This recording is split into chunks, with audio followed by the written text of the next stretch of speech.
बच्चों good morning. एक बार आपका फिर से स्वागत है। 13.2 प्रश्नावली कक्षा 9वीं की हम आज 9वां सवाल हल करना सीखेंगे। और मैं आपको एक बात और बता देता हूं, ये इस प्रश्नावली का सबसे महत्वपूर्ण प्रश्नों में से एक प्रश्न है। आइए इस सवाल को पहले पढ़ते हैं, समझते हैं और फिर हल करते हैं। एक बेलनाकार पेट्रोल की बंद टंकी। बच्चों आमतौर पे आपने देखा होगा कि आप बहुत बड़े बड़े लोहे के ड्रम होते हैं, कुछ इस टाइप के ऐसे होते हैं और वो बंद होते हैं। यहां आप में से शायद शहरों में नहीं देखे होंगे, लेकिन गांव में आज भी बहुत बड़े बड़े पेट्रोल के ड्रम होते हैं, बेलनाकार, ऊपर नीचे बंद होते हैं। बंद होना स्वाभाविक भी है, आपको पता होगा, क्योंकि पेट्रोल हवा में बहुत जल्दी उड़ता है, वाष्पीकरण बहुत तेजी से होता है, इसीलिए उसको बंद करके रखना पड़ता है। इसीलिए लिखा गया ना, बेलनाकार पेट्रोल की बंद टंकी। जहां पेट्रोल आ गया तो आपको बंद करके रखना ही पड़ेगा, क्योंकि उसका वाष्पीकरण समझते हैं ना। चलिए हम विज्ञान में नहीं जाएंगे। तो वो टंकी बंद है ऊपर से। अब हमने उसका वक्र पृष्ठीय क्षेत्रफल ज्ञात करना है। तो यहां इस सवाल में एक बात तो क्लियर हो गई कि आपने इसके पहले भाग में बेलन के वक्र पृष्ठीय क्षेत्रफल का इस्तेमाल करना है।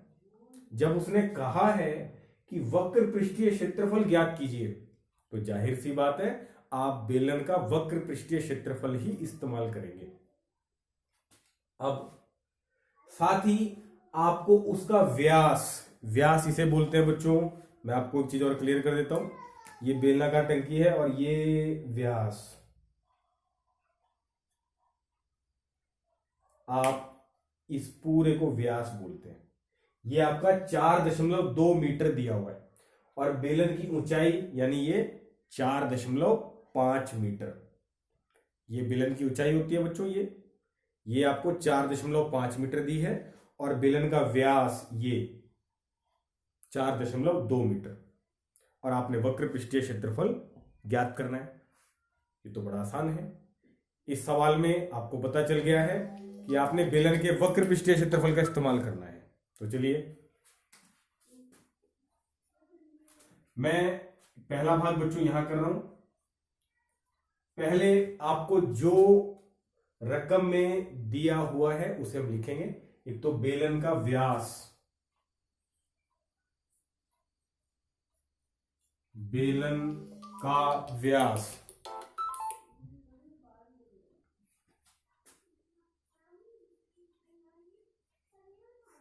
बेलन का व्यास आपको दिया हुआ है 4.2 मीटर। मतलब व्यास आपको मैं बता चुका हूं, इसे व्यास, ये बेलन का आधार है वृत्ताकार और ये उसका व्यास होता है। ये देखिए, हमें व्यास नहीं चाहिए, हमें त्रिज्या, इसका आधी त्रिज्या होती है, व्यास की आधी ये त्रिज्या होती है। हमें त्रिज्या चाहिए, क्योंकि त्रिज्या का ही इस्तेमाल होता है बेलन के वक्र पृष्ठीय क्षेत्रफल में, जिसे आप आर से दर्शाते हैं। तो बेलन की त्रिज्या निकालना बड़ा सरल है। बेलन की त्रिज्या, और वो आपको दी गई है, व्यास की आधी होती है 4.2/2। बच्चों आप में से बहुत से बच्चों को दशमलव वाली भाग करने में बड़ी दिक्कत आती है। चलिए उसको भी मैं हल करके दिखाता हूं। 4.2 को हमने 2 से भाग कराना है, तो भाग का नियम कहता है कि सबसे पहले पहला अंक लीजिए। 2 का पहाड़ा हम पढ़ सकते हैं, बिल्कुल पढ़ सकते हैं, तो पढ़िए 2 दूनी 4, ये पूरा पूरा कट गया, घटाते हैं। फिर एक ही अंक उतारना है, क्योंकि ये अंक दशमलव के बाद वाला है, इसीलिए आपको ऊपर भी दशमलव लगानी पड़ेगी। अब आप 2 उतार सकते हैं। 2 का पहाड़ा कहां तक पड़े कि 2 आ जाए 1 तक, 2 एकम 2।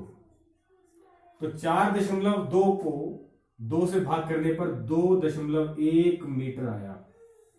ये हमारा रफ वर्क है, इसीलिए इसे हम बॉक्स में बंद कर देते हैं। आपको व्यास दिया हुआ था, आपने त्रिज्या ज्ञात कर ली। साथ ही आपको ऊंचाई, बेलन की ऊंचाई दे रखी है, हम इसे लिखते हैं। बेलन की ऊंचाई आपको दी गई है 4.5 मीटर, 4.5 मीटर। और आपको बेलन की त्रिज्या, ये मैं आपको बता देता हूं, उसको हम छोटे आर, स्मॉल आर से दर्शाते हैं, और ऊंचाई को हम स्मॉल एच से। मतलब ये आपको आर का मान दिया हुआ है और ये आपको एच का मान दिया हुआ है, और आपने क्या निकालना है, वक्र पृष्ठीय क्षेत्रफल। तो चलिए निकालते हैं। बेलन का वक्र पृष्ठीय क्षेत्रफल, बेलन का वक्र पृष्ठीय क्षेत्रफल, और फॉर्मूला होता है उसका, अब याद हो जाना चाहिए बच्चों आपको, 2πrh, 2πrh। चलिए मान रखते हैं 2 ऐसे का ऐसा, गुणा पाई की जगह 22/7, बीच में मान रखते ही पहले गुणा का निशान लगाना है, गुणा आर की जगह क्या रखेंगे 2.1, गुणा एच की जगह क्या रखेंगे 4.5। बच्चों आपको ध्यान होगा, मैंने आपको एक बात कही थी कि दशमलव हटा दीजिए तो हमारी गुणा और भाग आसान हो जाती है। चलिए वही काम करते हैं। 2 गुणा 22/7 गुणा दशमलव, 2.1 में से दशमलव हटाते हैं, दशमलव हटाने के नाम का 1 आएगा। दशमलव के बाद जितने अंक हैं 1 के बाद उतनी 0, दशमलव हट जाएगा और ऊपर बन जाएगा 21। ऐसी 4.5 से दशमलव हटाएंगे तो वो लिखा जाएगा 45/10। अब अगर कोई संख्या ऊपर नीचे कट सकती है एक ही पहाड़े पर तो उसे कटते हैं।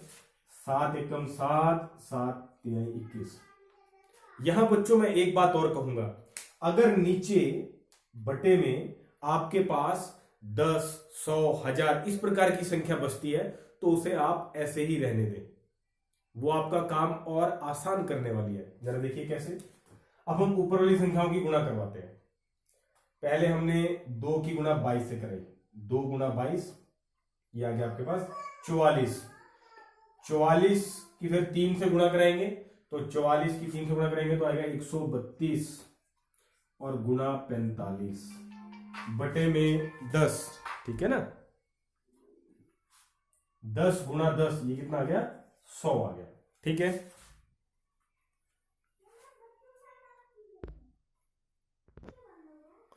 अब हम 132 और 45 की गुणा करते हैं।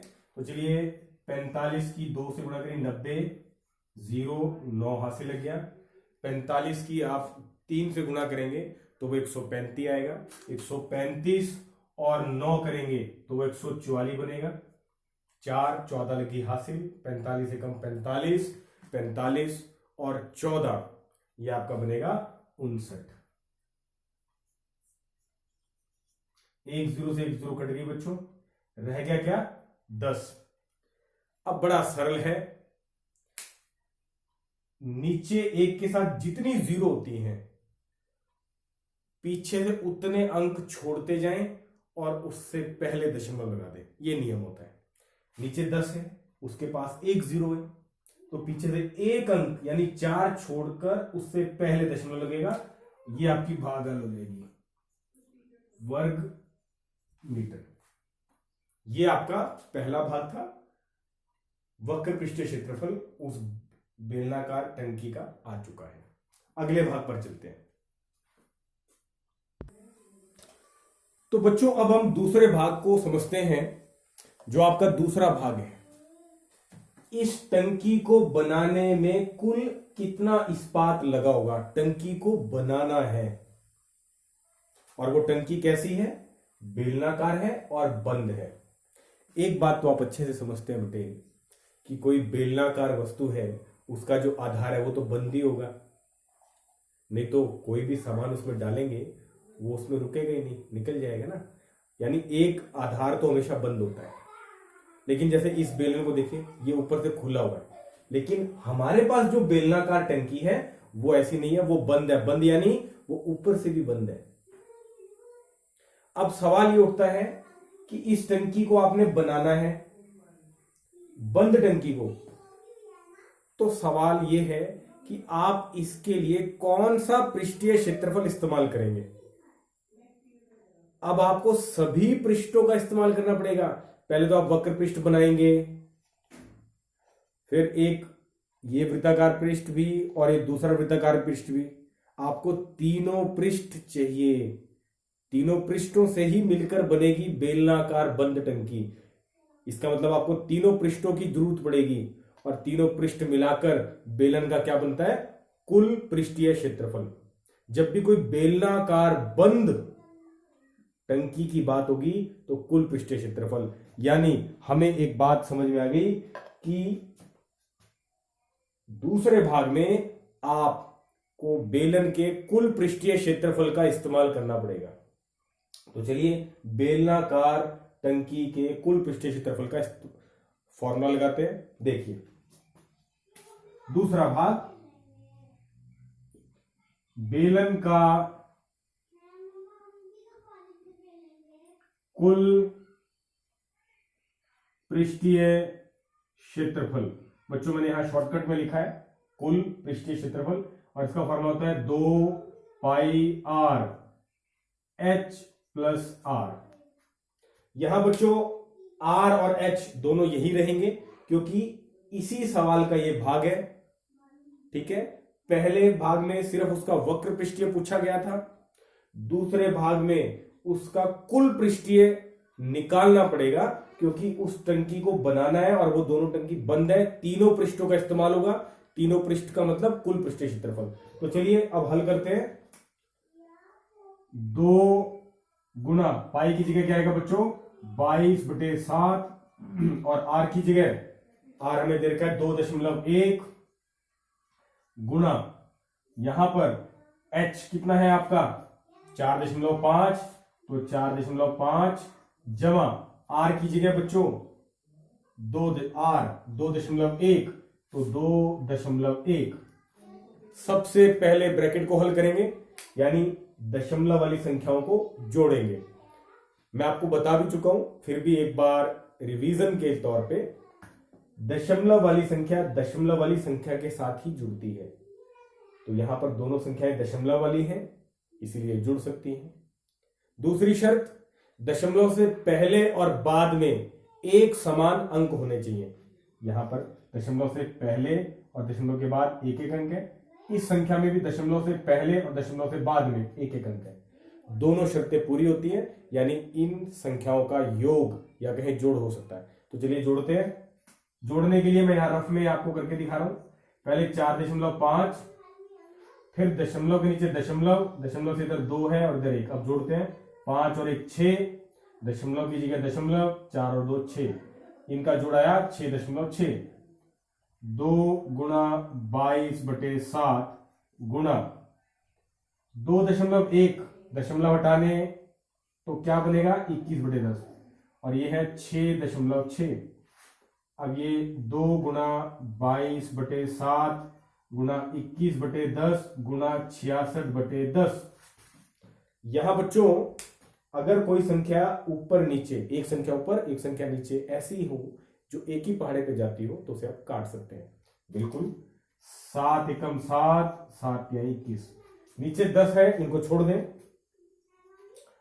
अब 22 दूनी 66, 66 की 3 से गुणा कराएंगे तो आपको पता है 66 तिहाई 198 गुणा 66, और नीचे 10 दाएं 100। ठीक है ना बच्चों। अब हम इसकी गुणा को हल करते हैं। देखिए इसकी गुणा आएगी बच्चों हमारे पास 8712/100। और याद रखिए मैंने आपको बताया था कि अगर नीचे आपकी 10, 100, 1000 इस प्रकार की संख्या है, उसको भाग करना बड़ा सरल है। आपने क्या नियम याद रखना है, एक के साथ जितनी जीरो है उतने अंक छोड़कर पीछे से उसके आगे दशमलव या उससे पहले दशमलव लगानी है। तो चलिए, 2 जीरो है, 2 अंक छोड़ने, 2 और 1 छोड़ के इससे पहले दशमलव, 87.12 वर्ग मीटर, ये आपका कुल पृष्ठीय क्षेत्रफल आ गया। अब करना क्या है, आइए आगे देखते हैं। बच्चों, आपने देखा होगा, मैं एक छोटा सा उदाहरण लेता हूं। आप एक लकड़ी का दरवाजा बनवाते हैं, तो जब आप लकड़ी का दरवाजा बनाने के लिए पहले लकड़ी लेके आएंगे। अगर आपको ध्यान होगा तो जितनी आप लकड़ी लेके आए, क्या बिल्कुल एक एक उसका जो लकड़ी लेके आए थे उसका हर एक हिस्सा इस्तेमाल हो जाता है? क्या कुछ भी वेस्ट नहीं होता? तो बिल्कुल सही सोच रहे हैं, कुछ ना कुछ तो हिस्सा वेस्ट होता है। जब भी हम कोई चीज लेके आते हैं तो वो पूरी की पूरी इस्तेमाल हो जाएगी, ऐसा बहुत कम चांस होता है। या तो कम पड़ जाएगी, नहीं तो ज्यादातर केस में क्या होता है, हर इंसान यही सोचता है कि कम नहीं पड़नी चाहिए चीज, ज्यादा हो या बच जाए कोई बात नहीं। तो हम लकड़ी फालतू लेके आएंगे और वो पक्का कुछ ना कुछ बच जाएगा या कुछ ना कुछ खराब हो जाता है बनाने में। तो ऐसे ही कुछ था कि इस्पात बेटे एक तरह की चद्दर होती है। आप इसको कुछ इस तरीके से समझ सकते हैं कि जैसे आपका कोई पेज है, मैं आपको एक उदाहरण देता हूं।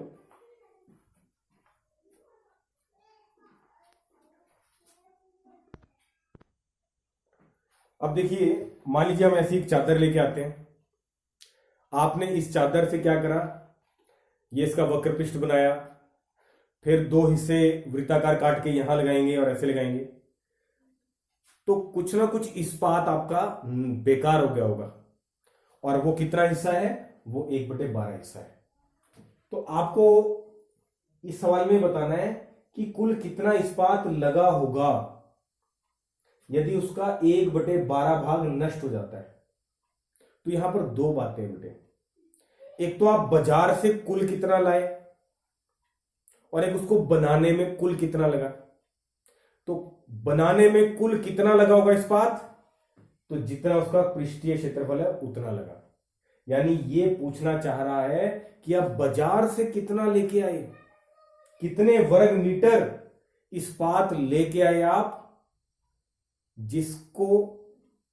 जिससे बेलनाकार टंकी बनाने में इस्तेमाल हुआ। याद रखें, इस टंकी को बनाने में कुल कितना इस्पात लगा होगा, इसका मतलब ये पूछ रहा है कि बाजार से आप कितना इस्पात लेके आए। क्योंकि टंकी को बनाने में कुल कितना इस्पात लगा होगा, बंद टंकी को, वो कुल पृष्ठीय क्षेत्रफल जितना है उतना, ये तो हम निकाल ही चुके हैं। तो अब आपको पता है क्या कि हम कितना इस्पात लेके आए थे। मान लेते हैं कि कुल इस्पात x है, माना कुल इस्पात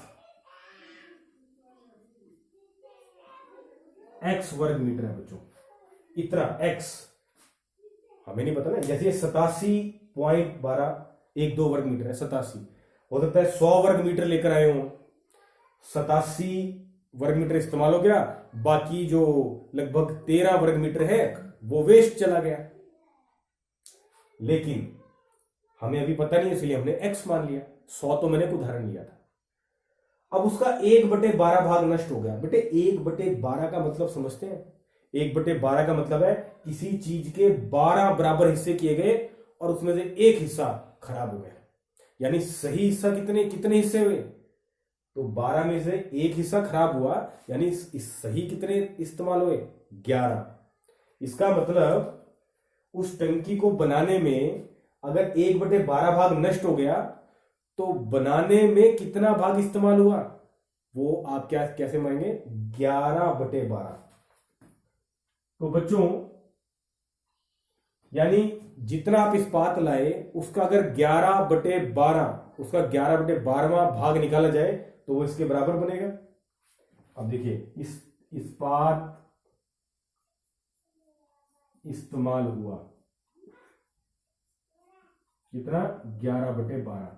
मैं एक बार फिर समझा रहा हूं, 1/12, 1/12 का मतलब कुछ इस तरीके से समझिए कि किसी के 12 बराबर हिस्से किए गए और उसमें से एक हिस्सा खराब हो गया, तो सही कितना बचा? 11। और उस सही हिस्से से ही ये बेलनाकार टंकी बनी, यानी 11/12 भाग उसका टंकी बनाने में इस्तेमाल हुआ। इस्पात इस्तेमाल 11/12 भाग। और ये 11/12 भाग किसका है? कुल इस्पात का। जो आप बाजार से इस्पात लेके आए थे उसका 11/12 भाग आपने इस्तेमाल करके बेलनाकार टंकी बना दी। यानी अगर हम कुल इस्पात का 11/12 भाग निकालें तो हमारे पास कुल पृष्ठीय क्षेत्रफल आ जाएगा। तो हमने क्या करा? x यानी कुल इस्पात का 11/12 भाग निकाला, सही भाग, तो हमारे पास बेलनाकार टंकी आ जाएगी, बन जाएगी 87.12। अब कुल इस्पात यानी x निकालना है तो 11/12 को उधर लेके जाएंगे। ये आपका होगा x बराबर 87.12, 12 ऊपर जाएगा और 11 नीचे। बच्चों इसको हल करके आपका जो आंसर आएगा वो आएगा 95.14 वर्ग मीटर। यानी आप बाजार से 95 वर्ग मीटर के करीब लाए थे और उसमें से 87 वर्ग मीटर का इस्तेमाल हुआ, बाकी सब वेस्ट हो गए। ये बात समझने की है कि 1/12 भाग नष्ट हो गया तो इस्तेमाल कितना हुआ? 11/12 भाग। कुल हिस्से का अगर हम 11/12 भाग इस्तेमाल कर रहे हैं तो उससे आपकी बेलनाकार टंकी यानी उसका कुल पृष्ठीय क्षेत्रफल बन रहा है, इसीलिए इसके बराबर रखा। फिर कुल इस्पात यानी x का मान निकालना है, इसीलिए 11/12 को उधर लेके जाएंगे, 12 ऊपर जाएगा, 11 नीचे। पहले इसे गुणा करवाना, फिर 11 से भाग, तो आपका आंसर आएगा 95.14 वर्ग मीटर। मैं उम्मीद करता हूं बच्चों ये जो इसका दूसरा भाग है ये आपको समझ आया होगा। अगर कोई बात मेरी आपको समझ नहीं आती तो आप मेरी वीडियो को देखने के बाद उस पर कमेंट कर सकते हैं और अपने कोई भी मन में क्वेरी है उसको पूछ सकते हैं। आज के लिए इतना ही। Thank you so much.